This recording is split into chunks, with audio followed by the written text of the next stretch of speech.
우크라이나가 발트해에서 러시아 석유의 가장 민감한 지점 중 하나를 직접적으로 공격하는 공세를 시작했다는 것이 이제 분명해졌습니다. 3월 23일 새벽, 표적은 레닌그라드 지역에 위치한 트란스네프트와 연결된 프리모르스크 터미널이었습니다. 이 공격으로 연료 저장소에 화재가 발생했고 러시아의 최대 수출 통로 중 하나에서 운영이 중단되었습니다. 알렉산드르 드로즈덴코 주지사는 여러 저장소에 불이 붙었다고 인정했으며 로이터 통신이 접촉한 소식통들은 프리모르스크와 그 당시 우스트루가에서도 선적이 중단되었다고 전했습니다. 이번 사건은 단독 공격이 아니었습니다. 공격을 감행한 것은 우크라이나였으며 이는 이미 잘 알려진 러시아 에너지 시설에 대한 장거리 타격 캠페인의 일환이었습니다. 이런 일이 발트해 프리모르스크에서 발생했을 뿐만 아니라 바슈코르토스탄의 우파 정유소와 같은 다른 연료 인프라 지점에서도 일어났습니다. 우크라이나군은 이러한 공격을 확인했다고 로이터 통신이 전했습니다. 장거리 공격으로 이루어진 만큼 프리모르스크에서 사용된 정확한 무기 종류는 아직 독립적인 공개 확인이 이루어지지 않았습니다. 하지만 결과는 명확했습니다. 화재로 가동이 중단되며 러시아 물류에 즉각 압박이 가해졌습니다. 프리모르스크는 평범한 항구가 아닙니다.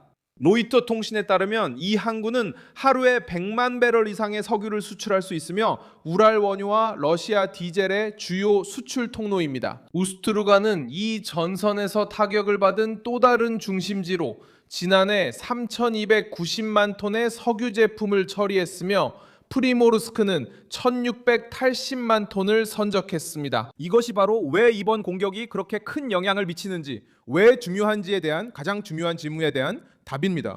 이 지점들이 멈추면 문제는 부두를 넘어 돈, 저장, 선적, 그리고 대응 능력까지 영향을 미칩니다. 크렘린의 입장에서도 마찬가지입니다. 이 사건의 정치적 영향을 더욱 키운 또 다른 사실이 있습니다. 우크라이나 매체들이 라디오 스보보다의 자료를 바탕으로 공개한 위성 사진에는 터미널에 있는 최소 4개의 탱크에서 불이 난 모습이 포착되었습니다. 반면 러시아는 초기 발표에서 피해가 훨씬 적다고 주장했습니다.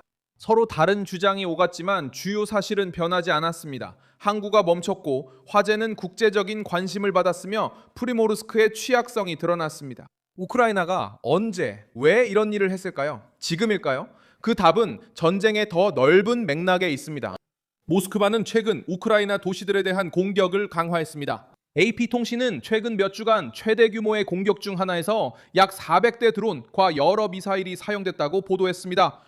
우크라이나 지휘부는 여러 전선에서 치열한 전투가 진행 중이라고 밝혔습니다. 동시에 젤렌스키 대통령은 로이터 통신에 키이우가 장거리 능력을 활용해 러시아에 대한 압박을 유지하고 있다고 말했습니다. 특히 중동 전쟁 이후 러시아산 석유 구매 완화 조치가 시행되면서 더 그렇습니다. 여기서 이유가 더 분명해집니다. 우크라이나는 러시아의 전쟁 수행을 떠받치는 자금의 흐름을 줄이려고 시도하고 있습니다. 로이터 통신의 계산에 따르면 최근의 공격과 다른 병목 현상들이 합쳐져 러시아의 석유 수출 능력의 최소 40%를 중단시켰습니다. 이 기관은 이 상황을 러시아 공급망에서 벌어진 현대 들어 가장 심각한 차질로 묘사했고 모스크바는 이미 화물을 다른 경로로 돌리기 위해 서두르고 있습니다. 이것은 피해가 상징적인 것이 아니라 실제적이고 긴급하며 전쟁의 중심을 흔들고 있다는 것을 보여줍니다. 유슬루가에서 피해가 발생한 후 소식통들은 로이터 통신에 러시아 유럽 지역의 4개 대형 정유소가 물량을 내보내지 못해 정제 작업을 줄여야 할 수도 있다고 말했습니다. 이로 인해 연료 생산이 위협받아 수요가 가장 많은 시기입니다. 요약하자면 발트해에서의 공격은 단순히 수출에만 영향을 미치는 것이 아니라 내부 물류를 압박하고 정유소에 영향을 주며 러시아 정부의 대응 여지를 줄입니다. 러시아의 반응은 충격의 규모를 보여줍니다.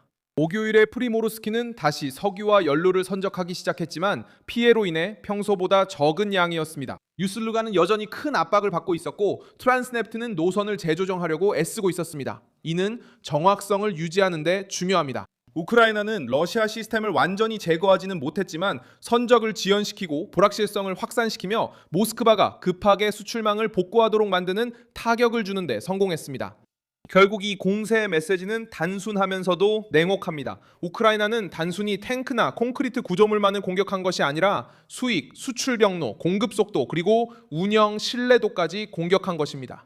그리고 이 타격은 유럽이 이른바 러시아의 그림자 선단에 대한 압박을 강화한 주간에 이루어졌습니다. 영국은 제재를 피하기 위해 사용되는 선박을 단속하고 억류할 수 있도록 자국 군대에 허가를 내렸습니다. 따라서 상황은 내부와 외부 모두에서 압박이 가해지고 있습니다. 프리모르스키는 이번 공격이 동시에 모스크바의 재정, 물류, 그리고 강한 이미지를 타격했기 때문에 전 세계적으로 뉴스가 되었습니다.